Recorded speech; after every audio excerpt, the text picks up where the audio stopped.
की ओंकार म्हणायला पाहिजे. कोण काय म्हणतं 51 वेळा म्हणा, 108 वेळा म्हणा, म्हणत राहा ओंकार. तसं नाहीये ते.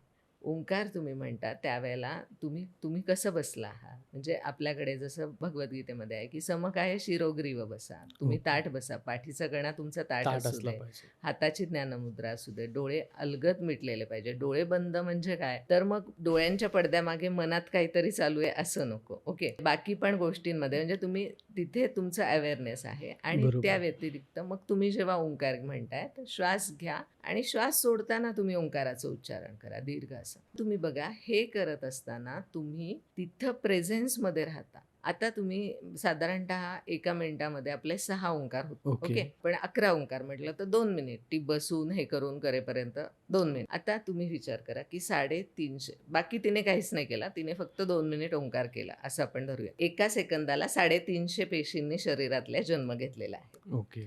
2 मिनिट म्हणजे 2 इंटू 350 इंटू 60 एवढ्या नवीन सेल्स तिच्या बॉडीमध्ये जनरेट होणार आहेत त्या पिरियडमध्ये. ओके. मग ते तिच्या शरीरात होऊ देत, बाळाच्या शरीरामध्ये निर्माण होऊ देत. त्यावेळेला काय होतंय तिच्या मनामध्ये कुठलेही विचार नाहीयेत. मग ते जे सेल्स जनरेट होत आहेत त्या किती हेल्दी होत आहेत.